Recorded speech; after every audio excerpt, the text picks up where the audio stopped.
오늘 로마서 5장의 후반부에 속하는 말씀을 오늘의 본문으로 좀 택했습니다. 미국의 유니온 신학교라는 유명한 신학교가 있는데 이 신학교에 폴 악트마이어라는 유명한 성경 신학자가 계세요. 이 폴 악트마이어 교수의 로마서 주석 그 책에 보면 오늘 본문 말씀을 가지고 이 본문을 큰 공항에다 비유를 했습니다. 이 무슨 얘기인가 하면 오늘날 세계적인 공항들이 엄청 커져가지고요, 큰 국제공항에 가면 외국을 좀 이렇게 자주 드나드는 사람은 뭐 그런 실수가 잘 없는데, 정말 간혹 혹은 처음 나가는 분들은 내가 가고자 하는 목적지로 가는 비행기를 잘 찾아서 타는 게 복잡하고 어렵습니다. 자기가 가고자 목적하는 곳으로 가는 비행기를 타는 게 이게 정말 중요한 문제잖아요. 정말 실수하면 안 되는 문제잖아요. 실제로 제가 지난 교회에서 목회할 때 한 권사님이 미국에 있는 언니 집에 다녀오겠다고 목양실에 인사를 왔었습니다. 그 대화 중에 어디 사시느냐, 언니가 미국 어디 사시느냐 하고 제가 물었더니 댈러스에 사신다는 거예요. 그 발음이 좀 어려운데 댈러스인지 달라스인지 그거 좀 헷갈리거든요. 그래서 제가 워싱턴 쪽이요 아니면 텍사스 쪽이에요 하고 이렇게 물었더니 수도 워싱턴 근처 댈러스에 사신다는 거예요. 그래서 미국 국내에서 한번 국내선 항공기로 갈아타야 된다고 해서 제가 뭐라고 그랬냐면, 미국에서 이런 실수가 잦으니까 비행기 잘 골라 타셔야 합니다. 그렇게 하고 주의를 주었어요. 물론 외국을 간혹 드나드는 권사님이라 그런 실수 안 하겠지 했지만, 그래도 괜히 노파심이 들어서 그 한마디를 했습니다. 그런데 한 달이 지나서 다시 교회에 왔는데 저의 목양실에 작은 선물을 갖고 인사 와서 하는 말이, 목사님, 저 목사님 말씀 제대로 안 들었다 미국 가서 간 떨어져 죽는 줄 알았어요. 그래. 그러면서 사정 얘기를 하는데 뭐 자녀들도 그렇고 또 목사님도 그렇고 그렇게 주의를 줬는데, 설마 하고 갔다가 진짜로 미국 중간 경유지에서 비슷한 시각에 출발하는 텍사스 쪽으로 가는 국내선을 탔다는 거예요. 미국의 그 국내선 공항의 그 보안 검색 요원들도 이 철자까지 비슷하니까 그 실수를 종종 해요. 근데 비행기를 타고 보니까 또 자기 마침 찍혀 있는 비행기 좌석이 비어 있어요. 그러니까 앉아서 갔는데 이게 한두 시간 가는 게 아니라 너다섯 시간을 날아가는 거예요. 이게 아닌데 하면서 내려보니까 알지도 못하는 다른 데네요. 영어는 안 통하죠. 한국 사람은 없는 조그만 동네죠. 거기에 또 의자에 털썩 주저앉아서 막 울고 있었대요. 정말 막 어떻게 해야 될지 답답하고 그래서 막 눈물을 흘리고 있는데, 공항 직원들이 겨우겨우 물색해가지고 한국말 하는 조금 할 줄 아는 사람을 데려와 줘서 통역해서 사정 얘기를 했더니 잘못 왔다고.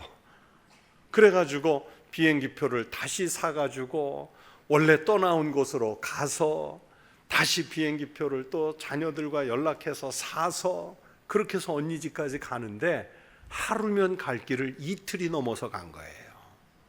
그러니 권사님이 그 시간 동안 간 안 떨어지고 살아있는 게 다행이죠. 그렇게 하고서 돌아왔어요. 목사님 말씀 귓등으로도 듣고 갔다가 정말 너무 고생했다고 그 얘기를 해요. 그런데요, 실제로 미국에 갈 때 비슷한 이름을 가진 지명과 공항들이 있어서 그런 실수를 하는 경우가 있습니다. 저도 이 두 공항을 다 이용해 본 적이 있는데, 우리가 뉴욕에 가면 우리가 잘 아는 존 F 케네디 뉴욕 국제공항이 있어요. 그런데 거기서 뉴욕에서 허드슨 강이라고 그걸 건너서 그 뉴저지 쪽에 가면 이름이 아주 비슷한 뉴왁 공항이 또 있어요. 둘 다 큰 규모의 국제공항이거든요. 근데 심지어 미국 사람들조차도 택시 타고 공항 가다가 뉴욕 공항으로 갈지 뉴왁 공항으로 갈지 이 말을 잘못해 가지고요 실수로 잘못 찾아가는 경우가 다반사랍니다. 그런데 여러분, 이 악트마이어 교수가 이 책에서 하는 얘기는 뭐냐면, 비행기는 잘못하면 몇 시간 걸려서 아니면 하루라도 늦게 다시 원위치로 돌아가던가 가고자 하는 곳으로 다른 방법으로 찾아가면 되는데, 우리 인생은 어떤 선택을 하느냐가 영혼의 문제로 갈리기 때문에 정말 중요한 문제라 그랬어요. 그러면서 이 악트마이어 교수님은 공항은 비행기를 골라 탈 터미널이 여러 곳이지만 우리 인생은 이 공항만큼은 선택의 여지가 없는 단 2개의 터미널만 있다고 그랬습니다. 우리가 선택할 수 있는 것은 단 2가지 중에 하나다. 그러면서 그 2가지가 무엇인가 하면, 아담에 의해서 갈 곳이 결정된 인류에 속하든지 아니면 그리스도에 의해 갈 곳이 결정된 인류에 속하든지 하라는 것입니다. 아담에 의해서 갈 곳이 결정된 곳은 죄로 인해서 영원히 죽을 길을 가야 합니다. 지옥이라고 그러죠. 그러나 그리스도에 의해서 갈 곳이 결정된 곳은 영원한 생명이 있는 곳이고 하나님이 통치하시는 하나님 나라로 가는 길입니다. 오늘 우리가 읽은 본문을 포함한 로마서 5장 12절 이하의 이 후반부는 바로 이 선택의 문제를 다루는 말씀입니다. 그래서 이 말씀을 들으시면서 모두 그리스도의 길, 생명의 길을 택하셔서 영원한 생명을 얻는 우리 믿음의 성도들이 되시기를 축원합니다. 여러분, 사도 바울께서 오늘 본문 말씀을 통해서 전하려는 확실한 뜻이 있습니다. 하나님의 아들의 죽음을 통해서 우리가, 즉 하나님과 원수되었던 우리가 어떻게 하나님의 사람들로 변화될 수 있는지를 말씀하려고 합니다. 바울은 아담과 예수님을 비교해서 오늘 본문에서 말씀하고 있죠. 말씀대로 아담은 우리를 죄의 구덩이로 끌고 갔습니다. 우리가 스스로 빠져나올 수 없는 궁지에 우리를 몰아넣었습니다. 그런데 예수님이 우리를 그 궁지에서, 그 죽음의 늪에서 끌어내셨습니다. 이 아담이 죄를 지은 것을 예수님께서 취소해 주셨고, 아담이 실패한 것을 그리스도께서 우리를 살리시는 일로 성공하셨습니다. 오늘 본문에서 바울을 통해서 하나님은 아담 때문에 전 인류가 죄에 감염된 죄의 보편성을 말씀하고 있습니다. 인류를 대표하는 인물이었던 아담이 죄의 수렁에 빠짐으로 인해서 그의 후손인 모든 인류는 죄에 감염이 되었습니다.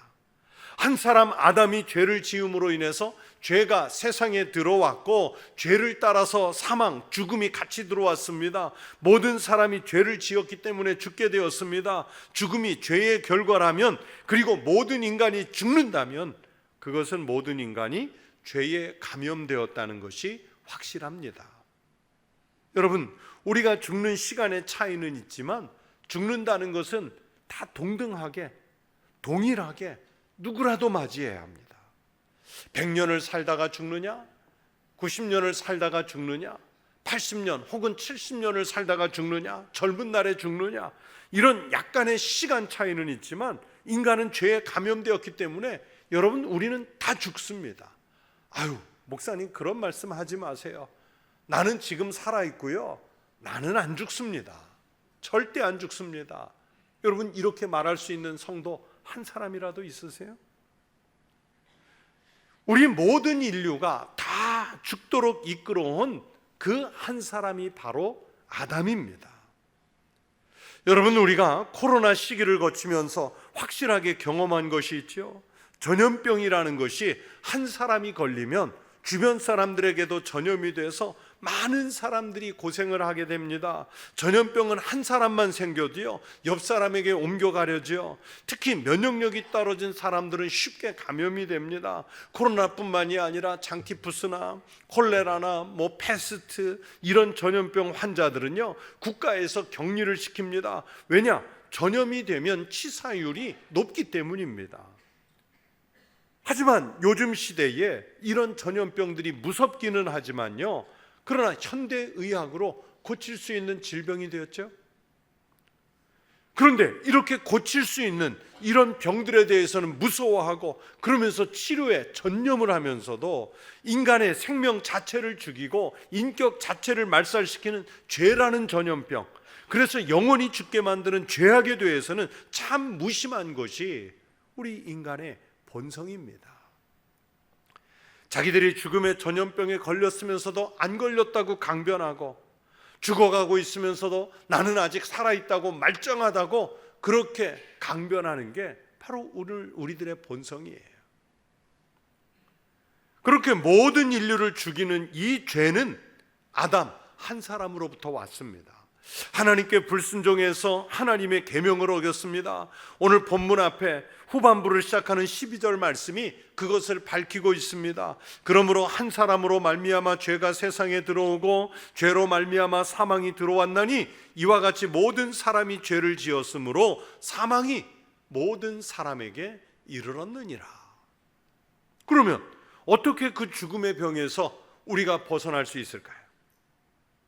한 사람으로 인해서 전염된 죽음의 병이기 때문에 하나님은 또 다른 한 사람, 바로 하나님의 아들 예수 그리스도를 성육신하게 하셔서 우리를 살리기 위한 한 사람으로 보내셨습니다.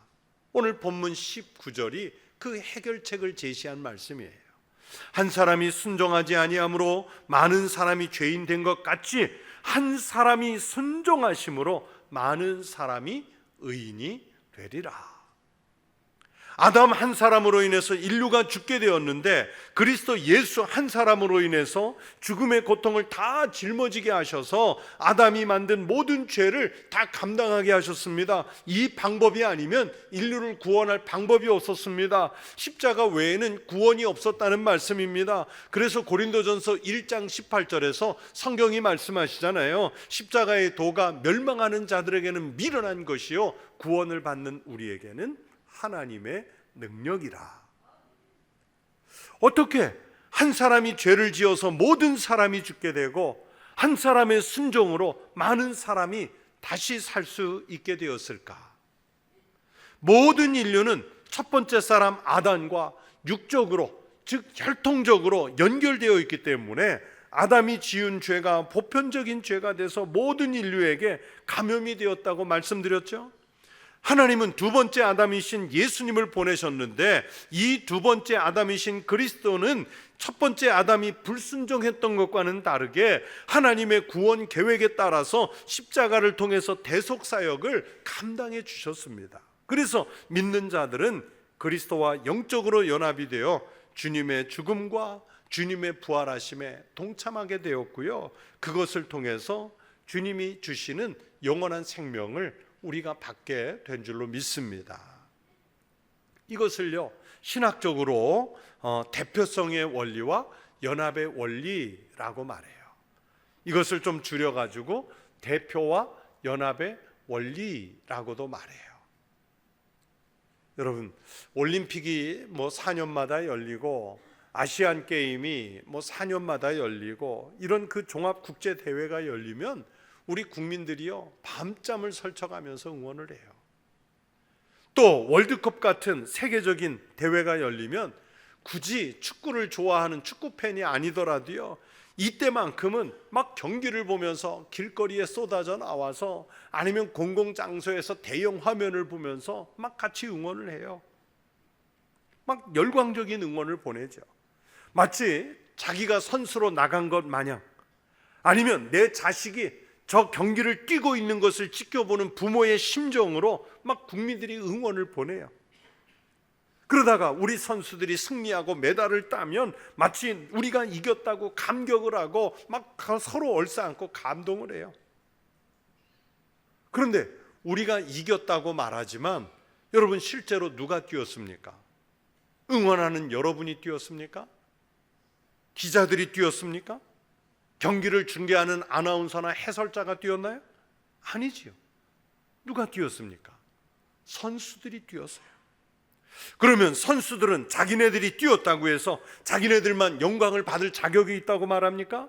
자기가 대표로 뛰고 싶다고 하면 누구나 다 국가대표로 뛸 수 있게 해줍니까? 아니지요. 그것도 국가를 대표해서 국민을 대표해서 뛴 것이지요. 바로 이것이 대표성의 원리입니다. 대표가 모든 사람을 대신합니다. 모두가 같이 한 것과 같은 효력을 가지고 뜁니다. 그래서 또 거기에는 연합의 원리가 작동을 해요. 아담은 우리에게 죄를 전가시켰는데 예수님은 우리에게 생명을 공유해 주셨습니다. 그래서 아담과 연합을 하게 되면 아담이 대표된 것들 따라 죽게 되고요, 그리스도와 연합을 하면 영원히 살게 되는 생명의 연합의 원리가 작동을 해요. 그래서 오늘 본문을 포함한 5장 후반부에서는 보세요, 한 사람으로 말미암아 라는 말씀이요 12절부터 반복해서 나오고요, 한 사람 아담, 한 사람 예수 그리스도의 은혜, 한 분 예수 그리스도라는 말씀이 막 연속해서 몇 번이나 쓰여 있는지 몰라요.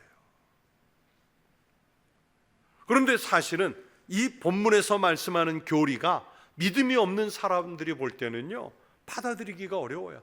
아담은 아담이고 예수는 예수고 나는 나고 당신은 당신인데 어떻게 대표가 되고 연합이 될 수 있느냐는 거예요.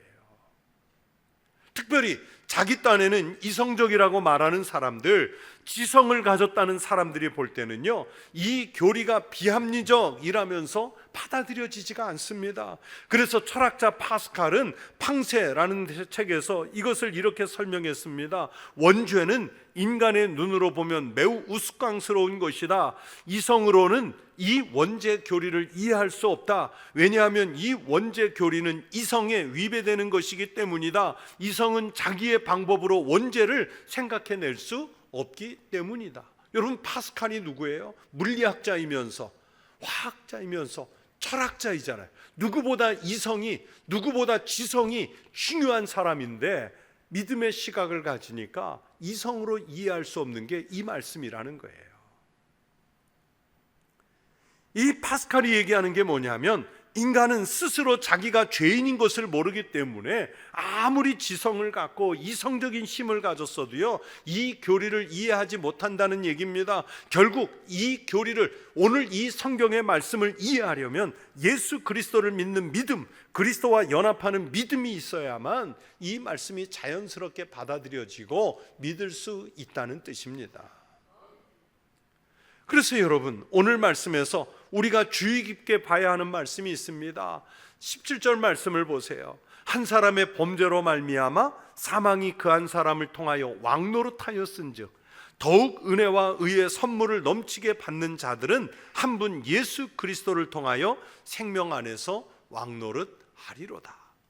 또 본문 바로 뒤 21절도 비슷한 말씀으로 결론을 내리죠. 이는 죄가 사망 안에서 왕노릇한 것 같이 은혜도 또한 의로 말미암아 왕노릇하여 우리 주 예수 그리스도로 말미암아 영생에 이르게 하려 함이라. 한 사람으로 대표되는 죄의 유입과 한 사람 그리스도로 인해서 영생을 얻는 생명의 원리가 우리가 신앙생활하는 여기에도 그대로 적용이 됩니다. 사도 바울은 우리가 전에는 죄가 왕노릇하는 그 밑에서 원래 죽을 사람이었는데 이제는 예수 그리스도를 통하여 생명 안에서 우리가 왕노릇할 수 있는 사람으로 변화되었다는 뜻이에요. 또 우리가 은혜와 의로 말미암아 왕노릇해서 예수 그리스도의 영생에 이르라고 오늘 성경 본문이 말씀하시고 있습니다. 여러분, 우리가 예배를 마치기 직전, 세상으로 나가기 전에 가슴에 손을 얹고 다짐을 합니다. 주님, 제가 그리스도인입니다. 주님, 제가 그리스도인입니다. 여러분, 목회자가 예배 순서를 짜면서 여러분에게 왜 이 다짐을 시킨다고 생각하십니까? 구호가 멋있어서? 아니면 한번 그렇게 하고 나가는 게 폼나 보여서? 아니면 순서가 짧아 아쉬워서 뭐 하나라도 더 해야 될 것 같아서? 아닙니다. 내가 세상에 나가면 이제부터는 그리스도를 대신해서 내가 우리 교회를 대표해서 살아가야 한다는 뜻입니다. 왕노릇해야 한다는 뜻입니다. 나 하나로 인해서 다른 사람의 생명이 죽을 수도 있고요, 나의 신실한 믿음으로 인해서 다른 사람을 살릴 수 있는 그 대표자가 나인 거예요. 나는 한 사람이지만 내가 전체를 대표합니다. 그리스도인을 대표하고 교회를 대표해서 살아가는 사람이 되자는 다짐으로 우리가 다시 한번 다짐을 시키는 거예요. 서양 격언에 이런 말이 있습니다. 사자가 통솔하는 양 부대가 양이 지휘하는 사자 부대보다 강하다. 밑에 부하들은 막 사자같이 용맹하고 뛰어난 군사들인데 지도자가 양이면 그 부대는 힘을 못 써요. 반대로 부하들은 연약한 양 같은 무리지만 지도자가 사자이면 그 부대는 지도자의 통솔을 잘 따라서 강한 부대가 될 수 있다는 뜻이에요. 그래서 이 두 부대, 즉 양의 부대와 사자의 부대가 맞부딪혀 싸우면 누가 이기느냐? 양 부대가 양이 대장 노릇하는 사자 부대를 이길 수 있다는 뜻입니다. 많은 것이 중요한 것이 아니라 앞장선 그 하나가 중요하다는 뜻이에요. 그 하나가 제대로 되면 나머지 전부가 살고, 하나가 제대로 안 되면 전부 죽을 수 있어요. 그러면서 생각했어요. 저는 목사인데요, 여러분 교회에선 목사 중요하잖아요. 목사가 하나님 앞에 바로 서야 교회가 삽니다. 그러나 목사가 영적으로 죽어 있으면 그 교회와 성도들도 같이 죽어요. 그래서 늘 그 사실을 믿고 복음에서 벗어나지 않는 목사 되려고 몸부림치고 기도하겠죠. 내가 세상적인 방법으로 사는 것이 아니라 복음의 수준을 우리 성도들을 밑에서부터 위로 자꾸 끌어올리려는 그 사명으로 목회해야 되잖아요. 여러분, 이런 영적인 원리는 우리 가정에서도 마찬가지입니다. 한 집안에 영적인 가장이 있을 텐데 그 영적인 가장이 확실하게 중심을 잡고 살아있으면 그 가정이 살 수 있습니다. 그러나 그 영적인 가장이 비실비실하고 힘이 없으면 가정이 무너집니다. 여러분이 가정에서 바로 그런 영적인 가장이 꼭 되시기를 바랍니다. 요즘 우리나라가 이제 관세 전쟁을 코앞에 놔두고 있잖아요. 막 장관들이 미국을 가는데 만나지도 못하고 막 돌아와요. 막 지금 초조한 상태예요. 이 관세 전쟁에서 어떻게 우리가 이겨낼 수 있을지 지금 위기거든요. 이제 그런 그 관세 전쟁을 앞두고 한 신문에서 큰 칼럼으로 그리고 분석해서 우리나라 경제 역사에서 큰 변곡점들이 있었던 때를 다루었어요. 아마 지난 주간인데, 근데 그 기사에 보니까 그래도 우리가 가장 잊을 수 없는 경제적 위기가 IMF 때였는데 그 당시에 우리나라 10대 10개 대기업 중에서 5개가 없어졌대요. 삼성, 현대, LG, 포스코 이런 기업들은 살아남았는데 대우, 쌍용, 진로, 동아 이런 기업들은 없어졌답니다. 그러면서 그 분석한 내용에 보니까 그때에 정확한 분석을 통해서 투자를 오히려 확대하고 공격적으로 경영한 기업들, 그리고 철저하게 구조조정을 해서 직원들을 강하게 만든 기업들은 살았고, 자기네들의 규모만 믿고 안이하게 대처했던 회사들은 공중분해되거나 아니면 다른 회사에 매각이 되고 합병이 돼서 없어졌다는 거예요. 그러면서 지금도 관세 전쟁을 앞두고 있고 금융 위기는 진행 중이고 앞으로도 이런 위기는 또 올 수 있기 때문에 그때 교훈을 잊지 말고 이제 관세 전쟁 앞에서도 잘 대비해야 된다, 이런 내용의 기사였어요. 그런데 그 한 면을 차지한 그 기사에서 제가 눈여겨본 것이 있어요. 이 회사들이 그렇게 어려웠을 당시에 누가 회사를 이끌었느냐가 중요하다는 대목이었어요. 어떤 경영자가 당시 어떤 방법으로 이끌었는지가 회사를 살리기도 했고 회사를 죽이기도 하는 결과를 만들어냈답니다. 그러니까 결국 대표다는 한 사람도 경영을 책임졌던 사람도 중요했다는 내용에 포함이 되어 있어요. 여러분, 이 세상에 사는 우리가 그리스도를 대신하고 교회를 대표하는 바로 그런 중요한 그 한 사람이 될 수 있습니다. 성경은 우리가 그리스도로 인해서 왕 같은 제사장 되었다고, 오늘 본문에서는 왕 노릇하는 사람 되었다고 분명히 말씀하십니다. 은혜로 충만한 사람, 십자가의 보혈로 의인된 왕 같은 성도들이 많아지면 교회가 부흥하고 살 줄로 믿습니다. 가정이 일어날 줄로 믿습니다. 나라가 다시 설 줄로 믿습니다. 그러나 교회 다니는 교인 수는 많지만 여전히 사망 가운데서 헤어나오지 못하고 우왕좌왕하면서 정말로 하나님이 계신지, 내가 구원을 받았는지 구원을 못 받았는지, 나는 천국에 갈 수 있는지 없는지 여전히 의심하면서 믿음 없이 사는 사람들이 많아지면 교인이 아무리 말하도요, 그 교회는 죽습니다. 그 교회 공동체는 죽습니다. 다시 말하면 신앙의 약골들, 영적으로 흔들리는 사람이 많으면 교인이 아무리 많아도요, 교회 공동체는 무너져요. 그런 사람의 가정, 그런 사람이 영적 가정이 되는 그런 가정도 죽습니다. 교회 숫자가 아무리 많아도요, 성도들이 왕같은 재상, 왕 노릇하는 성도가 안 되면 여러분, 나라 자체가 영적 기운이 일어나지를 않아요. 그래서 사랑하는 성도 여러분, 바로 여러분은 한 사람 한 사람이 다 하나님 편에서 중요한 줄로 믿습니다. 이제 남은 생애를 아담에 붙어서 죄악의 삶을 사는 사람에서 빨리 벗어나십시오. 이제는 그리스도 예수께 연합해서 생명의 삶을 살고 여러분의 영향력으로 주님의 은혜, 주님의 영광을 주변 사람들에게 나타나는 삶을 살아가십시오. 여러분 한 사람 때문에 주님이 영광을 받으시기도 하고, 또 여러분 한 사람 때문에 주님이 손가락질 받으며 외면을 당하실 수도 있습니다. 여러분, 우리는 한 사람 한 사람이 모두 주님의 대사와 같은 사람들입니다. 우리의 삶을 통해서 하나님 나라가 교회 안에, 그리고 여러분의 가정과 일터와 삶의 자리들 속에 그렇게 이루어지는 일에 쓰임받는 그 한 사람, 한 사람으로 말미암아 살아나는 역사가 있기를 주의 이름으로 축원합니다. 기도하겠습니다.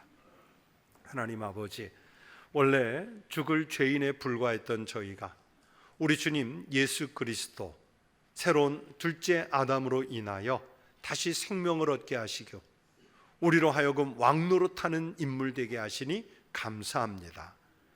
왕 같은 제사장으로서 가정을 살리게 하시고 일터와 이웃들을 살릴 수 있는 그 한 사람으로 살아가게 하여 주시옵소서. 예수님 이름으로 기도하옵나이다. 아멘.